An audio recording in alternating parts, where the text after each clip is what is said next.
पूर्व पीएम अटल बिहारी वाजपेयी की जयंती के मौके पर आज पीएम मोदी किसानों से संवाद करेंगे। दोपहर करीब 12 बजे होने वाले इस कार्यक्रम को किसान चौपाल का नाम दिया गया है। इस कार्यक्रम के जरिए केंद्र सरकार और बीजेपी की ये संदेश देने की कोशिश है कि उसकी नीतियां किसानों के हित में हैं और सरकार को किसानों का समर्थन हासिल है। किसान चौपाल को दिल्ली बॉर्डर पर 1 महीने से जारी किसान आंदोलन का जवाब भी माना जा रहा है। कार्यक्रम के दौरान ही पीएम मोदी 9 करोड़ किसानों के बैंक खातों में 18,000 करोड़ रुपए ट्रांसफर करेंगे।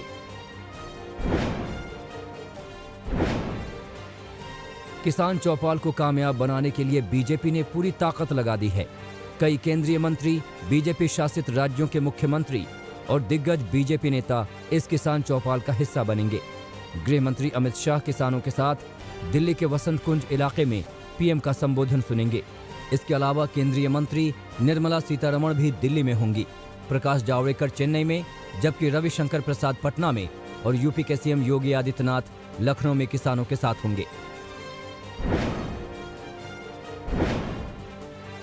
कृषि कानूनों के खिलाफ कांग्रेस के प्रदर्शन को लेकर कल दिल्ली में जोरदार हंगामा हुआ।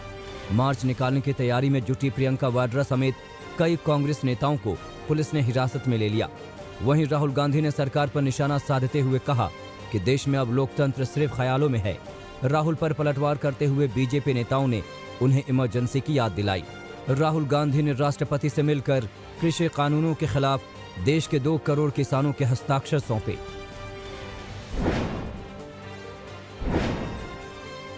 आंदोलन के 30वें दिन भी किसान दिल्ली की सभी सीमाओं पर डटे हैं। कल केंद्र सरकार की ओर से किसानों को फिर से चिट्ठी लिखकर बातचीत की टेबल पर लौटने की अपील की गई।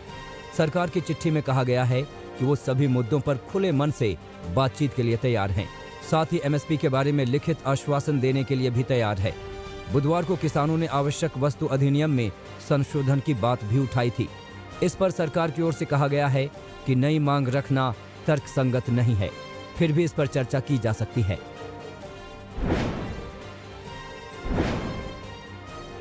किसान आंदोलन का असर दिल्ली बॉर्डर से आगे भी बढ़ने लगा है। बुधवार को किसानों ने केएमपी एक्सप्रेसवे पर ट्रैक्टर लगाकर रास्ता जाम कर दिया। वहीं यमुना एक्सप्रेसवे पर भी किसानों ने एक तरफ से आवाजाही बंद कर दी। पंजाब के भटिंडा से हजारों किसान दिल्ली के लिए रवाना हुए हैं। नासिक से भी दिल्ली के लिए किसानों का जत्था 60 गाड़ियों में रवाना हो गया है। विश्व भारती यूनिवर्सिटी के शताब्दी समारोह को लेकर भी बीजेपी और टीएमसी में सियासत शुरू हो गई है। कल पीएम ने कार्यक्रम को संबोधित किया था, लेकिन पश्चिम बंगाल की सीएम ममता बनर्जी इससे दूर रहीं। बाद में ममता ने आरोप लगाया कि उन्हें कार्यक्रम का न्योता ही नहीं दिया गया। हालांकि विश्व भारती यूनिवर्सिटी की चिट्ठी सामने आ चुकी है, जिसमें वीसी ने औपचारिक तौर पर ममता बनर्जी को कार्यक्रम में शामिल होने का न्योता भेजा था।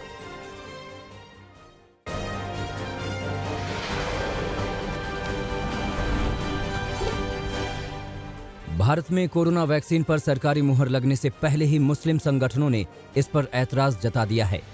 मुस्लिम धर्मगुरु कोरोना वैक्सीन में सूअर की चर्बी के इस्तेमाल को लेकर शंका जता रहे हैं और इसी के चलते इसे गैर इस्लामिक बताया जा रहा है।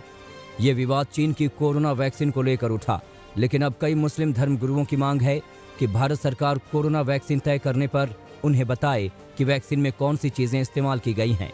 हालांकि कुछ मुस्लिम धर्मगुरु ये भी कह रहे हैं कि अगर वैक्सीन में सूअर की चर्बी है भी, तब भी इंसानी जिंदगी बचाने के लिए इसका इस्तेमाल जायज है। कोरोना टीकाकरण को लेकर दिल्ली सरकार ने अपनी तैयारियां आगे बढ़ा दी हैं। सीएम केजरीवाल के मुताबिक दिल्ली सरकार ने वैक्सीन का इंतजाम कर लिया है। 3 lakh health care worker, 6 lakh frontline worker और ऐसे लोग जिनकी उम्र 50 साल से ज्यादा है, उन्हें पहले वैक्सीन दी जाएगी। कुल 51 लाख लोगों को पहले फेज में वैक्सीन लगाई जाएगी। सीएम के मुताबिक दिल्ली में 74 लाख डोज स्टोर करने की क्षमता है। अगले 5 दिन में 1 करोड़ 15 लाख से ज्यादा की वैक्सीन स्टोर करने की क्षमता होगी। वैक्सीन पाने के लिए लोगों को एसएमएस से जानकारी दी जाएगी। कोरोना संक्रमण के बढ़ने के खतरे को देखते हुए कई राज्यों ने क्रिसमस से लेकर नए साल तक नाइट कर्फ्यू का ऐलान किया है, लेकिन धार्मिक संगठनों और आम लोगों की नाराजगी के चलते फैसले वापस भी लेने पड़ रहे हैं। कर्नाटक में भी नए साल तक नाइट कर्फ्यू का आदेश दिया गया था, लेकिन आज इसे वापस ले लिया गया। वहीं पंजाब की कैप्टन सरकार ने क्रिसमस के लिए नाइट कर्फ्यू में ढील दे दी। इसके बाद फतेहगढ़ साहिब में शहीदी सभा के लिए आज से 27 दिसंबर तक नाइट कर्फ्यू में ढील का ऐलान किया गया है।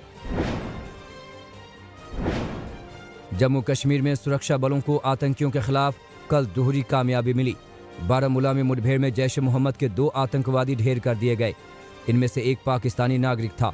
वहीं अवंतीपुरा में आतंकी संगठन अल बदर के आतंकी मॉड्यूल का खुलासा हुआ। सुरक्षा बलों ने आतंकियों के 4 मददगारों को खुफिया सूचना के बाद गिरफ्तार कर लिया। कोरोना की वजह से पहाड़ों पर होने वाला नए साल का जश्न इस बार फीका रहेगा। शानदार बर्फबारी के बावजूद महामारी के खौफ से पहाड़ों पर पहुंचने वाले सैलानियों की तादाद बेहद कम हो गई है। शिमला में सिर्फ 50% होटलों में बुकिंग हुई है। उत्तराखंड में कड़ाके की सर्दी ने लोगों का हाल बेहाल कर रखा है। चमोली में तापमान 0 से नीचे पहुंच गया, जिसके चलते नदी नाले जम गए हैं। बागेश्वर में भी तापमान 0 से नीचे पहुंच चुका है। वहीं उत्तरकाशी में भी शीतलहर का प्रकोप है। पहाड़ों के सर्द मौसम का असर पड़ोसी राज्यों पर भी दिख रहा है। हरियाणा और पंजाब में न्यूनतम तापमान 1 डिग्री के आसपास पहुंच रहा है।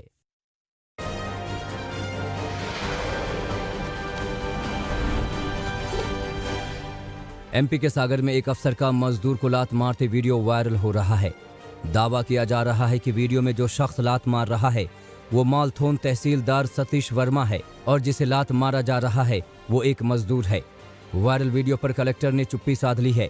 बताया जा रहा है कि तहसीलदार सतीश वर्मा अवैध रेत को लेकर कार्रवाई करने निकले थे, तभी वो भड़क गए। ये वाकया उसी वक्त का बताया जा रहा है। बिहार के भोजपुर में कानून की धज्जियां उड़ाई गईं। आरजेडी के युवा नेता रवि यादव को गोली मारकर हत्या कर दी गई। अपराधी लाश को सड़क किनारे गड्ढे में फेंककर फरार हो गए। इस मामले के बाद स्थानीय लोगों ने आरा सासाराम मुख्य मार्ग को जाम कर दिया। वहीं दूसरी घटना में अपराधियों ने ट्रक ड्राइवर समेत 3 लोगों को गोली मारकर जख्मी कर दिया। ट्रक ड्राइवर की हालत नाजुक बनी हुई है, जबकि तीसरी घटना में 2 गुटों के बीच गोलीबारी में 3 लोग जख्मी हो गए। हरियाणा के सिरसा में पुलिस को बड़ी कामयाबी मिली है। पुलिस ने हथियार तस्कर के सरगना को बरेली से गिरफ्तार किया है। पुलिस ने आरोपी इश्ताक अहमद को कोर्ट में पेश किया, जहां उसे 4 दिन की रिमांड में भेज दिया गया। सिरसा पुलिस ने इससे पहले 19 दिसंबर को दारा सिंह और अमर सिंह नाम के 2 शख्स को देसी हथियार के साथ गिरफ्तार किया था, जिसके बाद हिसार से एक शख्स पकड़ा गया। कानपुर के घाटमपुर में 5 साल की दलित बच्ची से दुष्कर्म का मामला सामने आया है। मासूम को 50 रुपए का लालच देकर रेप किया गया। आरोपी ने खेत में ले जाकर बच्ची से दुष्कर्म किया। बच्ची के चीखने पर लोगों ने आरोपी को बचाया। बाद में लोगों ने आरोपी को पुलिस के हवाले किया। केस दर्ज करने के बाद आरोपी को गिरफ्तार कर लिया गया।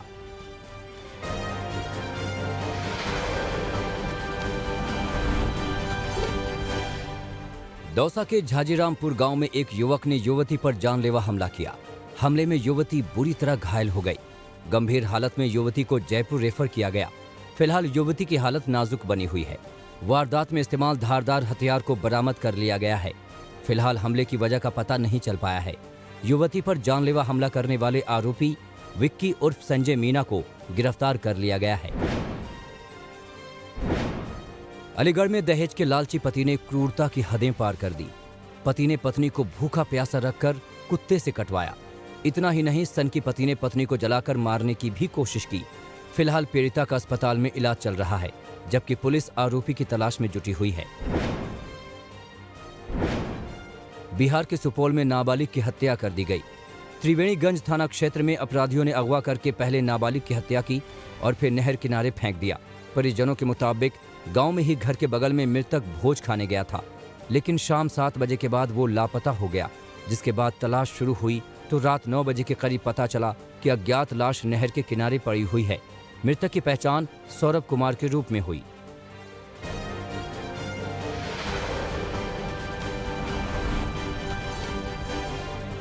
विश्व भारती के कार्यक्रम में न्योता नहीं मिलने के मुख्यमंत्री ममता बनर्जी के आरोपों को बीजेपी ने झूठा करार दिया है। पार्टी नेता मुकुल रॉय ने कहा है कि ममता बनर्जी 100 में से 99 बातें झूठ कहती हैं।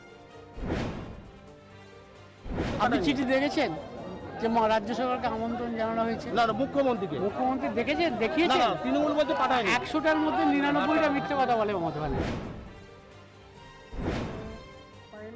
समाज सेवी अन्ना हजारे ने एक बार फिर से दिल्ली के रामलीला मैदान या जंतर मंतर पर अनशन की चेतावनी दी है। किसानों के समर्थन में उन्होंने सरकार को 1 महीने का अल्टीमेटम दिया है।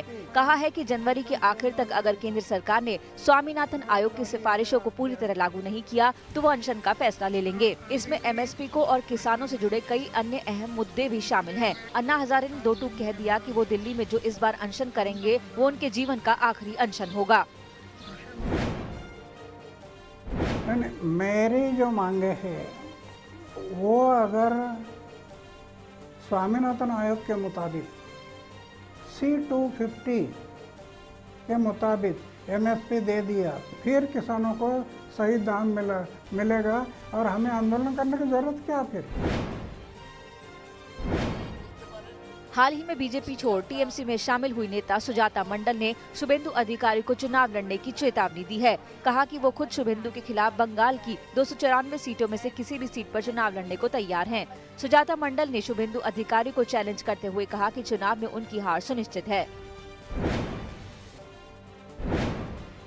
केंद्रीय गृह मंत्री अमित शाह गुवाहाटी दौरे पर जाने वाले हैं। माना जा रहा है कि वहां उनकी मौजूदगी में कई विरोधी पार्टियों के विधायक बीजेपी में शामिल होंगे। इन सब के बीच गुवाहाटी में कई संगठनों का विरोध शुरू हो गया है। CAA के खिलाफ बड़ी संख्या में प्रदर्शनकारियों ने कल ह्यूमन चेन बनाकर केंद्र और राज्य सरकार के खिलाफ नारेबाजी की और CAA रद्द करने की मांग की।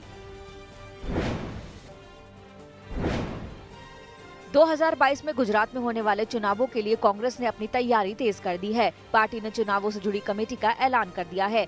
गुजरात चुनाव में प्रचार कमेटी की जिम्मेदारी अर्जुन मोढवाडिया को सौंपी गई है, जबकि स्ट्रेटेजी कमेटी के प्रमुख भरत सिंह सोलंकी बनाए गए हैं। कांग्रेस के लिए गुजरात का चुनाव बेहद अहम है, लिहाजा तैयारियों को अंजाम देना शुरू कर दिया गया है। नोएडा में 28 दिसंबर से ड्राइवर रहित मेट्रो दौड़ने लगेगी। ऐसी पहली मेट्रो को प्रधानमंत्री नरेंद्र मोदी हरी झंडी दिखाएंगे। स्वचालित मेट्रो की शुरुआत दिल्ली मेट्रो की मेजेंटा लाइन से होगी। मेट्रो मैनेजमेंट ने इसकी जानकारी देते हुए बताया कि पहली बार स्वचालित मेट्रो सेवा होगी। दिल्ली मेट्रो की मेजेंटा लाइन 37 किलोमीटर लंबी है और जनकपुरी पश्चिम से नोएडा के बोटानिकल गार्डन मेट्रो स्टेशन के बीच में चलती है।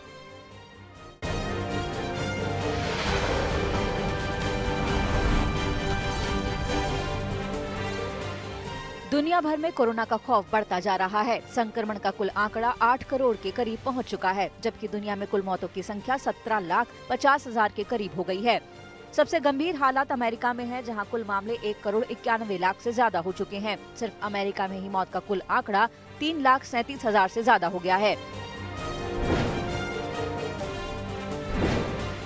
आज दुनिया भर में क्रिसमस मनाया जा रहा है, लेकिन इस बार सेलिब्रेशन पर कोरोना का बड़ा असर दिख रहा है। लगातार बढ़ते कोरोना के बीच कई देशों ने पाबंदी लगा रखी है। ब्रिटेन में नया वायरस स्ट्रेन मिलने के बाद से वहां छुट्टियों में कटौती कर दी गई है। सरकार ने सिर्फ 1 दिन की राहत दी है ताकि संक्रमण फैलने से रोका जा सके।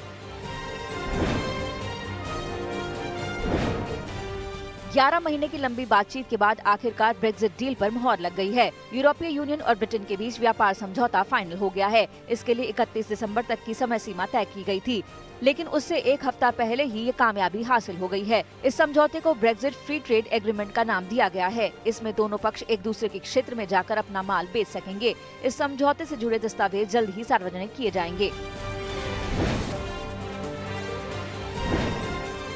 दक्षिण कैलिफोर्निया में आग से हड़कंप मचा हुआ है। अमेरिकी मरीन कॉर्प के बेस के पास लगी आग की वजह से अब तक 7,000 से ज्यादा लोगों को सुरक्षित ठिकानों पर पहुंचाया जा चुका है। अधिकारियों के मुताबिक बुधवार की रात ये आग लगी थी और तेजी से फैली। देखते ही देखते आग 3,000 एकड़ में फैल गई। अभी तक जान माल के नुकसान की कोई खबर नहीं है।